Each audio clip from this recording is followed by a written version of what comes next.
Ciao a tutti e benvenuti amici delle stelle. Oggi parleremo dell'eclissi di sole parziale del 30 aprile, ma prima di entrare nell'argomento ricordatevi di iscrivervi al mio canale, mettere like e cliccare la campanella per rimanere sempre aggiornati. Come ho sempre detto, un'eclissi, anche se non è visibile dal luogo in cui ci troviamo, porta comunque conseguenze e i suoi effetti producono eventi ovunque nel mondo.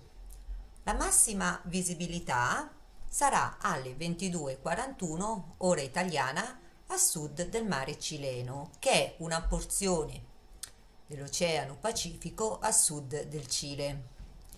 Le nazioni che potranno vedere l'eclissi saranno perciò Cile, Argentina, Bolivia, Perù, Paraguay, Uruguay, Isole Falkland e alcune zone a nord dell'Antartide. Detto questo, parliamo ora della parte che più ci interessa, cioè degli aspetti astrologici di queste eclissi. La congiunzione tra la Luna e il Sole si verificherà a 10 gradi e 28 minuti nel segno del Toro. Le simbologie del segno del Toro riguardano le finanze, la sicurezza materiale, le risorse di cui disponiamo, la sicurezza alimentare, la concretezza e persino i nostri valori personali. Questa eclissi perciò mette in primo piano apparentemente l'aspetto materiale della vita. In realtà però questa eclissi ha due facce, una materiale e una spirituale, ma vedremo più avanti nella spiegazione perché.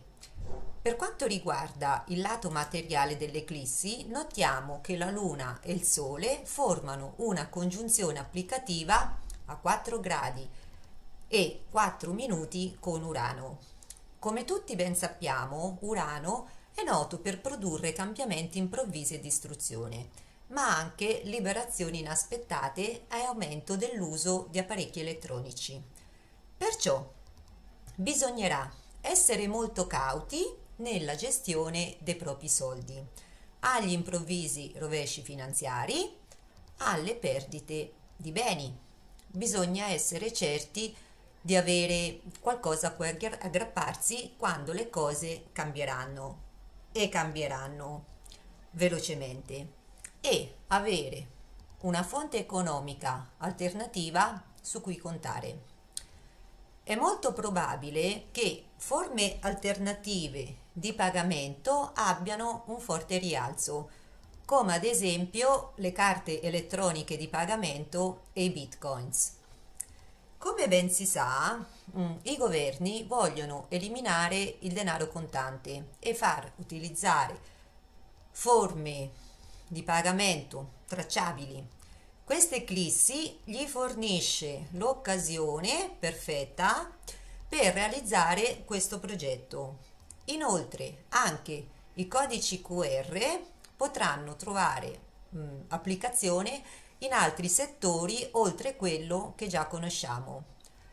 Molte persone potrebbero avere problemi economici improvvisi, perdere tutte le loro sicurezze, avere addirittura problemi di sostentamento alimentare. D'altro canto, l'improvviso cambiamento può portare a sgretolare le certezze per portare un nuovo inizio. Ci si può liberare da legami economici che ormai sono diventati una zavorra e iniziare nuovi progetti alternativi. Ci si può liberare anche da situazioni opprimenti che finalmente si ha il coraggio di troncare. Nel mio ultimo video sulla congiunzione di Giove e Nettuno ho infatti parlato anche della costruzione di una società parallela basata su nuovi principi, ovviamente anche economici. Potrete trovare il link del video alla fine di questo. Dal punto di vista psicologico ci si sentirà sradicati, persi, senza alcun punto di riferimento. Esiste il concreto pericolo di non avere più i piedi per terra e di vagare interiormente in una landa desolata senza sapere dove andare. Anche il senso di identità, che per molti è collegato con ciò che si possiede, può essere destrutturato. Un senso di paura e di ansia può impossessarsi della nostra anima, perché il cambiamento non è mai semplice e le persone che trovano conforto nella routine soffriranno particolarmente. È come se davanti a noi si aprisse una porta sull'ignoto e nessuno sa cosa aspettarsi e come comportarsi. Ciò che si può fare è cercare di centrarsi il più possibile, magari andando a fare una passeggiata nella natura e rimanendo a contatto con Madre Terra. Cercare luoghi e persone che ci danno un senso di sicurezza, ma soprattutto cercare la calma interiore. Questo è particolarmente importante per cercare di non perdere se stessi. Focalizzarsi su progetti concreti e innovativi è un altro buon metodo per non lasciarsi trasportare nell'incertezza. Le persone che già avevano problemi e si sentivano insicure si troveranno davanti a un abisso interiore. Le vecchie ferite ora verranno in superficie. Per quanto riguarda la sicurezza materiale dei nostri corpi fisici e nelle relazioni con gli altri, questo è un momento di non rimanere traumatizzati, ma di combattere per poter finalmente guarire, una volta per tutte, le nostre ferite. Dovremmo farlo per forza. Questa eclissi ci obbliga a non rimandare, perché se lo facessimo sarà la vita stessa a metterci nelle condizioni di non farlo. Meglio rimediare subito piuttosto che essere messi di fronte a eventi spiacevoli che lo faranno per noi.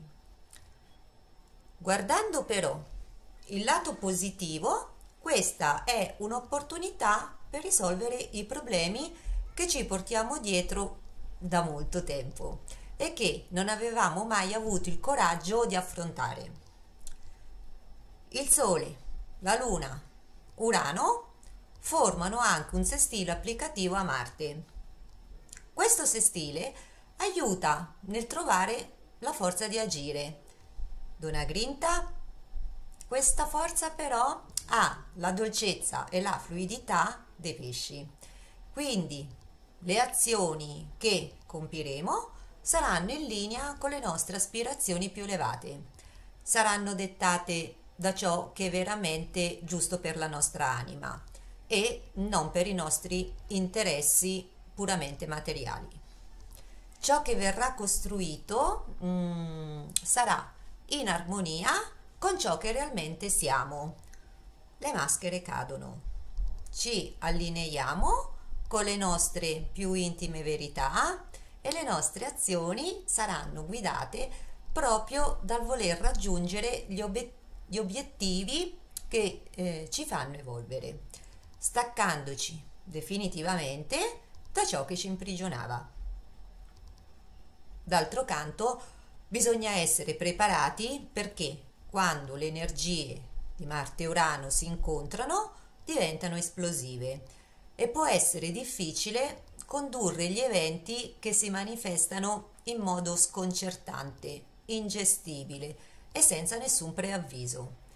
Bisogna perciò sempre rimanere in guardia e agire nel modo più saggio possibile. Bene, parliamo ora dell'aspetto spirituale di questa eclissi. Il dominatore di questa eclissi è Venere, in quanto si verifica nel segno del Toro, come abbiamo detto. Venere è nel segno dei pesci, perciò in esaltazione, così come la Luna è esaltata in Toro.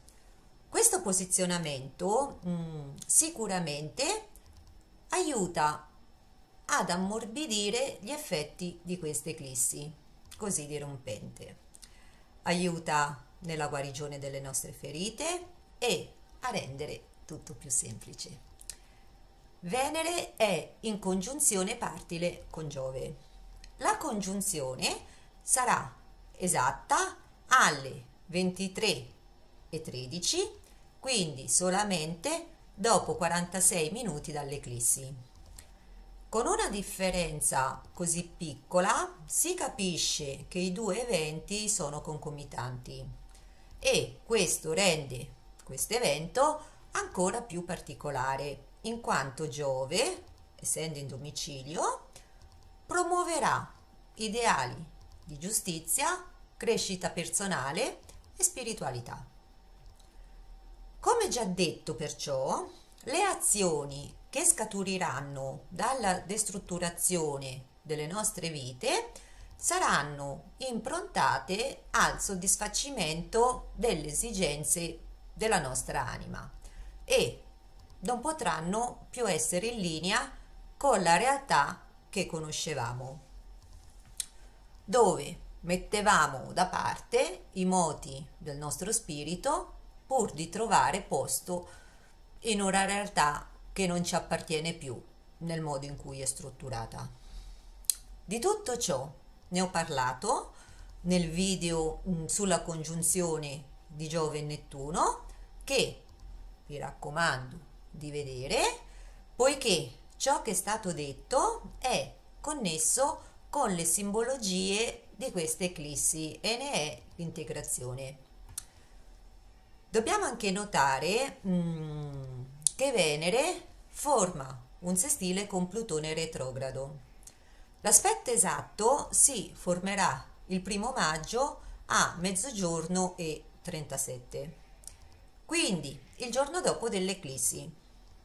Questo aspetto è molto attivo durante l'eclissi ed è connesso con tutto ciò che è sepolto dentro di noi, tutto ciò che ci fa paura, ma è nascosto nel subconscio e che magari non sappiamo neppure che esista.